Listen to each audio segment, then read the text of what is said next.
Thank you, Madam President. Let me first associate myself with the comments of the senator from Maryland. We're engaging in a bit of the theater of the absurd on the floor of the Senate, as we've been chided for years now that the Senate would not and could not adopt a budget. Now, having finally done that, Republicans are refusing to allow us to move forward with a process that would finally get us out of this crisis-by-crisis mentality and do what the American public has wanted us to do for a long time, which is sit across the table with Republicans, two parties in one room with the TV cameras on, trying to find some settlement somewhere where 70% of the American public can find agreement with us.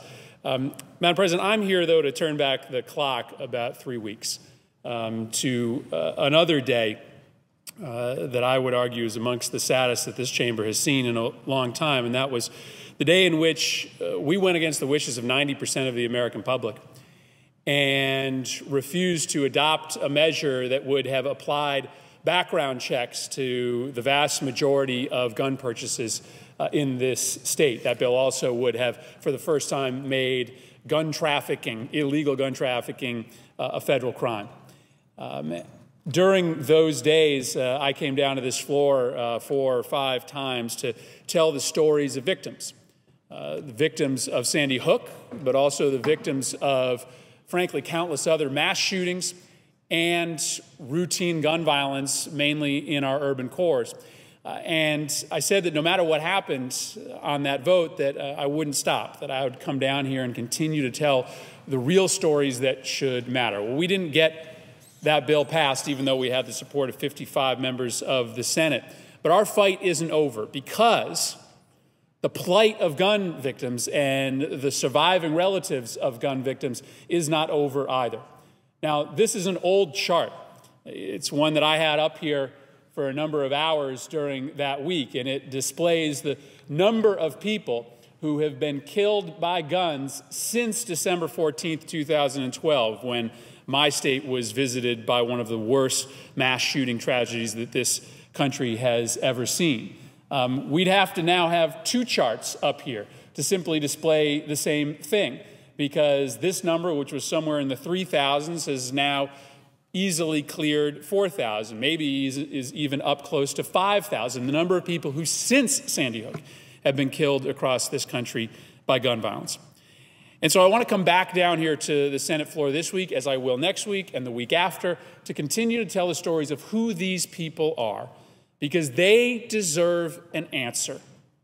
The status quo is not acceptable to the mounting legions of families who have lost loved ones due to gun violence that could have been prevented if we had had the courage to stand up and do something in this chamber. If we had had the courage to take on the gun lobby and make some common sense changes that the majority of Americans, the vast majority of Americans, support. So let me tell you just a few of these stories today, because I know we have other things on the floor today to talk about. Let me tell you about Shamira Jenkins. She was 21 years old. She lived in Hartford. And about a week ago, on April 29th, she was gunned down while driving in a car through the city of Hartford with her boyfriend. She was driving through the city when someone shot a couple bullets through the back of the vehicle. It hit her and killed her, went through her torso and her shoulder. She was 4 months pregnant when she was shot and killed. And she was just a couple days away from that magical day that many parents have experienced when they find out whether they're having a boy or a girl. That appointment was just a couple days away when she was killed. Close friends and family describe her as sweet and upbeat with a lot of energy. Now, Shamira was killed in Hartford at age 21 on April 29th, but every single day in this country, on average, 30 people are killed by guns, many of them stories just like this.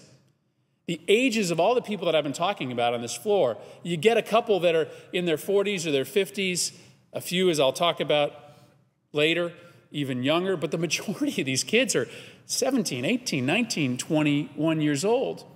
It's a cruel moment to take somebody from this world, because when you're 21, you have a vision as to who this person is going to be. I mean, you can sort of see the greatness. I mean, her friends described her as just someone who always had a smile on her face. And yet, you steal so much of their life. Shamari Jenkins, 21 years old, killed just a week ago. But there are younger victims, like Caroline Starks, who just one day after Shamari Jenkins was killed in Cumberland County, Kentucky, by her 5-year-old brother. She was 2 years old, and she was killed in an accidental shooting by her 5-year-old brother. She was killed by a .22 caliber cricket rifle. They were just messing around in the little bit of time that their mother had stepped outside onto the porch. Her brother picked up this little cricket rifle, one that he used to go hunting with his family. He was 5 years old, and he shot his 2-year-old sister. She died. It's a cricket rifle. It's a cute name, right? It's a cute name because it's marketed to kids. It's sold as My First Rifle. It's made by a company that also makes another line of guns called Chipmunk rifles. I certainly understand that in a lot of families there's a long history of hunting together as a family. But the reality is that some of these shootings are malicious, but with the number of guns that are out there and a gun lobby organization that used to spend a lot of time on gun safety, that now spends most of its time simply arguing for laws that perpetuate the number of guns in society, these accidental shootings are happening more and more. Another one happened 3 days before Caroline Starks was killed. Michelle Wanko of Parkside, Pennsylvania, lost her husband William on the 27th of this year when she accidentally shot and killed him in the basement of their home. He was giving her lessons on how to use a semi-automatic pistol. And as he demonstrated how to use this to her, she picked up another gun and accidentally fired it into his upper chest.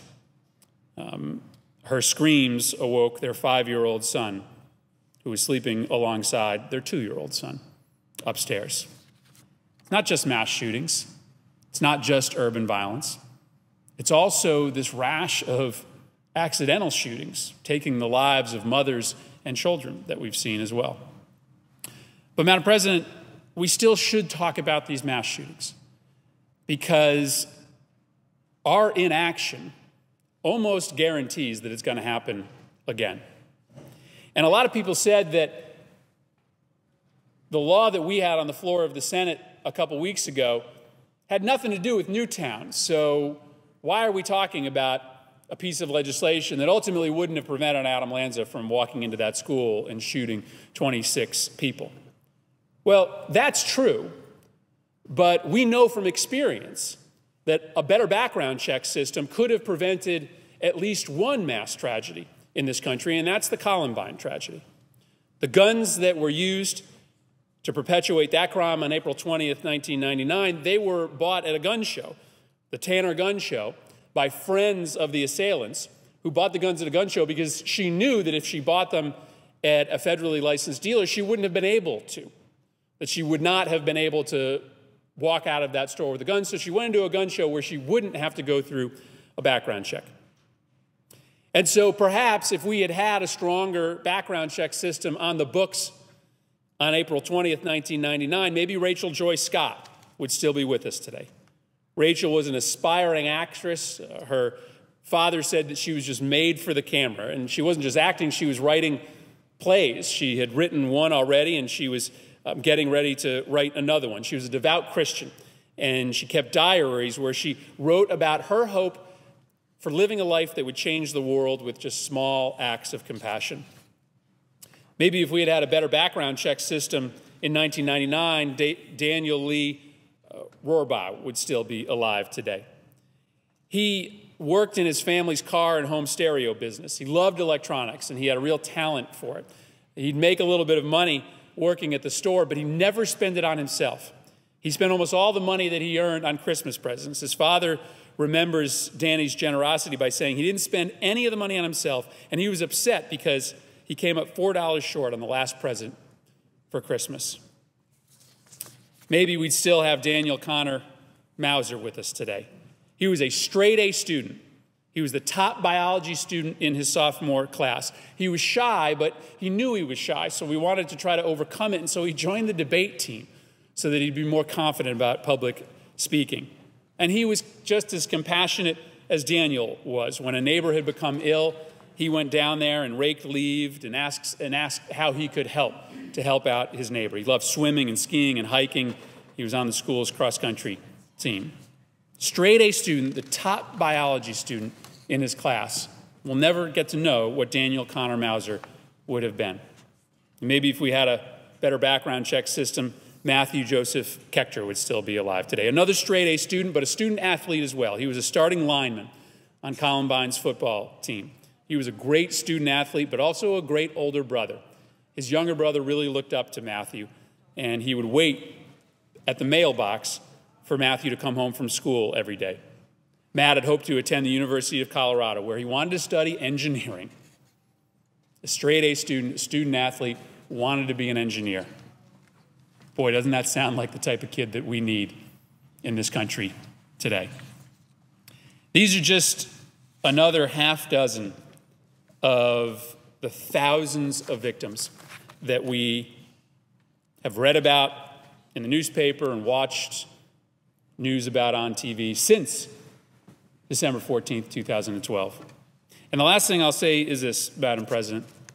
One of the arguments that I've heard repeated over and over and over again, both during the debate on the floor and since then, is that, you know what, even if we passed these laws, it wouldn't matter.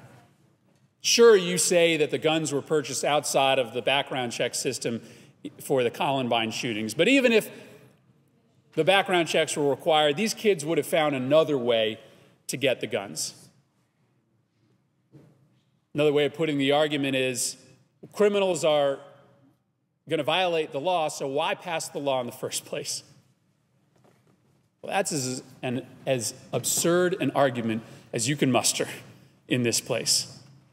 Because frankly, that's an argument not to have any laws at all. People drive drunk, and they kill people. But Republicans aren't coming down to the floor of the United States Senate and saying we should get rid of drunk driving laws because there are people that still go out, drink, and drive. There are, unfortunately, a lot of men out there who beat their wives. But nobody's coming down to the floor of the Senate or the House and arguing that we should get rid of our domestic violence laws because some people don't follow them. The fact is, we make a decision as a country what standards we're going to apply to conduct. And we trust that that is going to funnel some conduct away from the kinds we want into the kinds we don't want into the kinds we want. But then it's also going to allow us to punish those who act outside of the boundaries that we've set. That's why we still have drunk driving laws and domestic violence laws, even if some people ignore them. And it's why we should have an expectation that criminals in this country shouldn't have guns, even if some criminals are still going to ignore the law and get the guns anyway.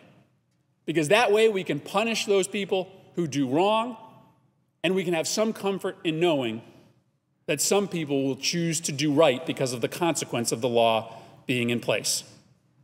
There was no consequence for that young lady, the friend of the Columbine shooters, when she went outside the background check system to get guns for her friends.